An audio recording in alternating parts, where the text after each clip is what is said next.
안녕하세요. 대한정형외과학회 공식 유튜브 채널 정형외과TV입니다. 저는 정형외과 의사회 정보통신의사 노경한, 보험의사 신은호, 의무의사 박정관입니다.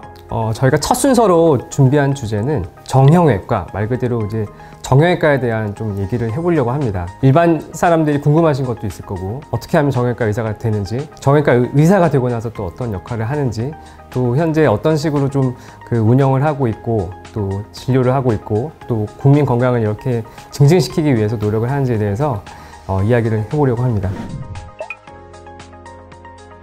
요새 보면은 이제 정형외과 굉장히 좀 많아졌죠. 네, 주변에서 많이 보이죠. 저 같은 경우는 이제 서울 이제 중랑구 쪽에 있는데 그 지역만 해도 이제 병원들이 굉장히 많고, 그 또 의원들도, 관련 의원들도 굉장히 많고 합니다. 그래서 이제 보다 보면 이제 환자분들이 어디를 가야 되는지 좀 헷갈려 하시고, 좀 혼동이 있는 부분도 있고, 뭐 정형외과 가면 다 수술을 하는 환자만 가는 거고, 통증이 있을 때는 통증의학과를 가야 된다, 뭐 그렇게 생각하시는 분들도 있고, 수술했는데 재활은 또 재활학과 가야 된다, 뭐 이렇게들 생각하시는 분들도 많아가지고 오늘 이제 이런 시간을 좀 이야기를 해보려고 합니다. 그 정형외과 하면은 일반적으로 인식이 외과에서 뭐 수술하는 과로 좀 알고 있는데, 신은호 선생님은 좀 어떻게 좀 들으셨어요? 네. 저도 이제 정형외과 의사가 된 후에 주변에서 이제 반응들이 수술 많이 하세요, 뭐 아니면 이제 수술하는데 힘드시겠어요 라고 말씀을 많이 하시는데, 꼭 수술을 하는 것뿐만 아니라 우리가 근골격계를 통틀어서 통증부터 재활까지 다 알고 있는 게 사실 정형외과거든요. 저희가 수술부터 수술 후 재활까지 다 교육을 받고 나오기 때문에, 그래서 이러한 오해를 푸는 시간이 되었으면 좋겠습니다. 수술은 해도 뭐 아프기만 하고, 수술을 하는 거는 좀 나쁜 치료, 그리고 무조건 비수술로 하는 게 좋은 치료, 광고를 좀 많이 본 것 같아요. 외과를 전공했던 사람으로서 좀 억울한 면도 있는데, 좀 이 부분에 대해서는 어떻게 생각을 하세요? 저 같은 경우 이제 수술을 계속 이제 하고 있다 보니까 가장 간단하게 수술도 할 수 있는 유일한 과가 정형외과다라고 이제 이야기를 좀 드리고 싶어요. 단언컨대 그 어떤 정형외과 전문의도 함부로 환자에게 칼을 대지는 않을 겁니다. 그래서 충분히 환자분과 이제 소통하고 꼭 필요한 경우에 이제 수술을 해야겠죠. 환자분들을 진료보다 보면은 정말 초기에 어떻게 보면 좀 비교적 간단한 수술로 쉽게 해결이 될 수 있었음에도 불구하고, 너무 이제 비수술 치료만 고집을 하시다가 병이 더 악화되고 이제 향후에 치료가 더 좀 힘들어지는 이런 분들을 꽤 많이 보게 되거든요. 꼭 필요할 때는 환자분에게 이제 이건 수술을 하셔야 됩니다 라고 말을 해줄 수 있는 정형외과 전문의가 존재가 꼭 필요하다, 이렇게 뭐 말씀드릴 수 있을 것 같습니다. 전공의 때 얘기를 좀 해보죠. 이게 전공의 때 어떻게 좀 보내셨는지. 쉽진 않으셨죠?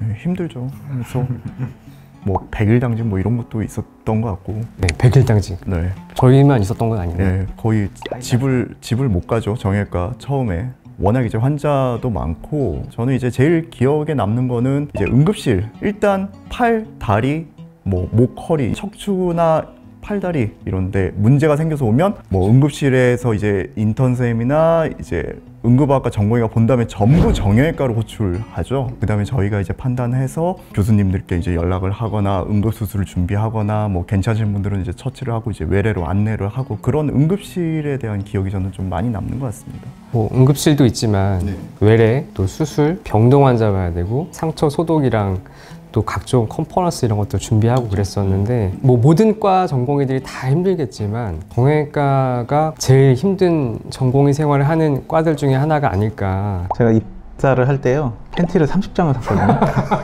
네. 뭐 100일 당직이 아니어도 집에 못 가잖아요. 당직이 아니어도 못 가니까. 그래서 그 팬티를 아직도 입고 있습니다. 아직도 입고 있고.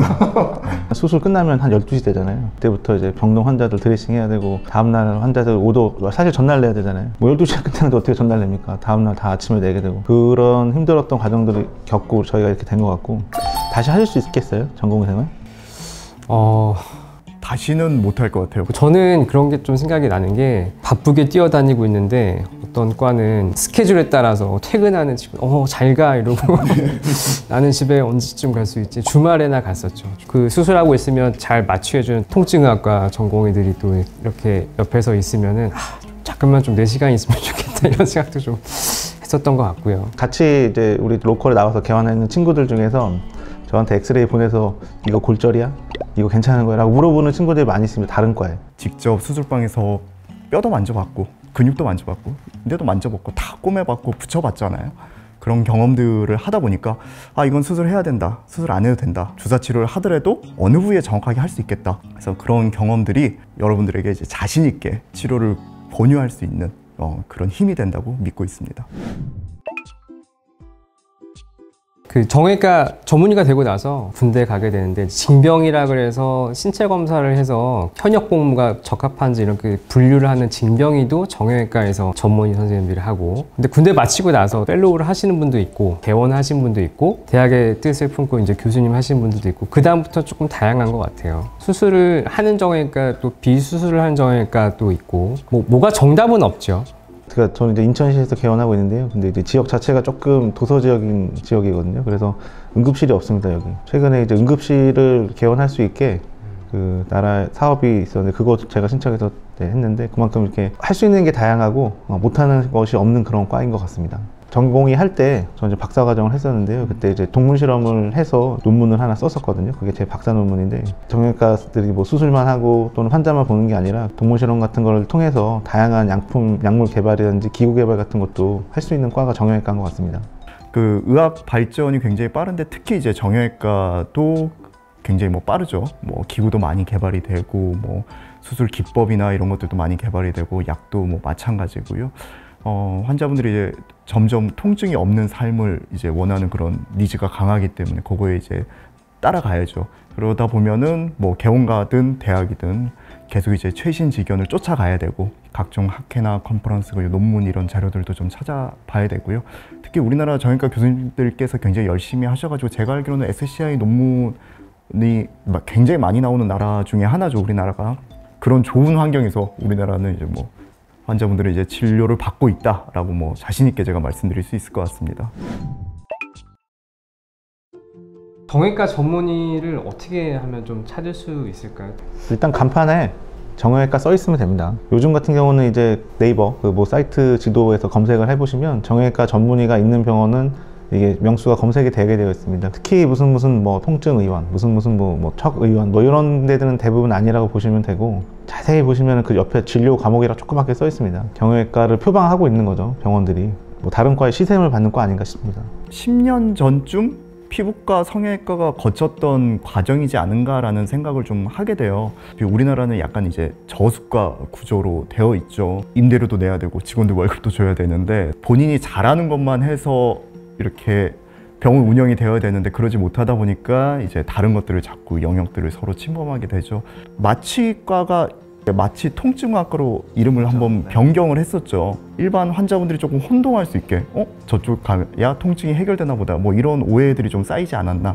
그 일반 의사 면허를 가지고 있는 분들이 의료 영역에 대한 모든 진료 행위를 할 수 있는 것들은 불법인가요? 의사 면허 자체가 모든 의료 행위를 할 수 있는 거죠. 그러니까 그분들이 그런 걸 하시는 게 절대 불법은 아닌데, 어떻게 보면 타과 영역을 침범하는 그런 건데, 내가 잘하는 것만 해서는 병원 운영할 수가 없으니까 이제 이것도 하고 저것도 하고, 그 중에서 이제 고령화 사회 오면서 이제 근골격 질환이라든지 만성 통증 호소하시는 분들이 워낙 많으니까 자연스럽게 사실은 그쪽으로 넘어가는 게 아닌가 싶습니다.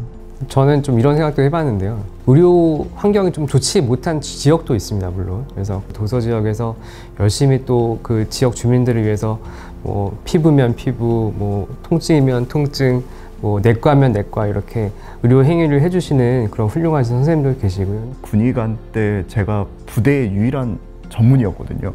야전 부대에 한 2,500명 이 정도 돼요. 우리 인턴만 마친 군의관들이 한 3명 있긴 했는데, 전문의가 저 혼자이다 보니까 정형외과 전문이니까 정형외과만 내가 진료한다 이게 안 되잖아요. 눈이 아파서 오는 친구도 있고 감기에 걸려서 오는 친구도 있고, 제가 치료하는 게 다 불법은 아니죠. 하지만 이제 학생 때 책으로만 배웠거든요.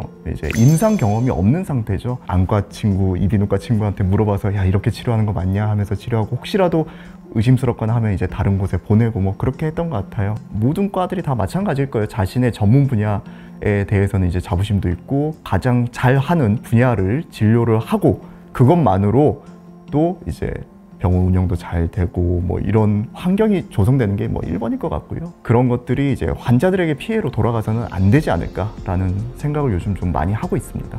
군의관한테 사고 치신 거 아니죠? 예, 다행히 큰 문제 없이 잘 마무리했습니다.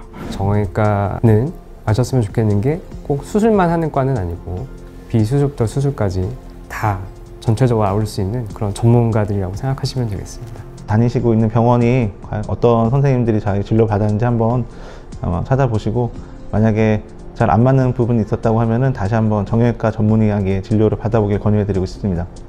생각보다 많은 시간 동안 얘기를 한 것 같습니다. 오늘 이렇게 먼 길 나와주셔서 감사하고, 도움이 되셨다면 구독, 좋아요. 알림 설정 부탁드리겠습니다. 지금까지 정형외과 TV였습니다. 감사합니다.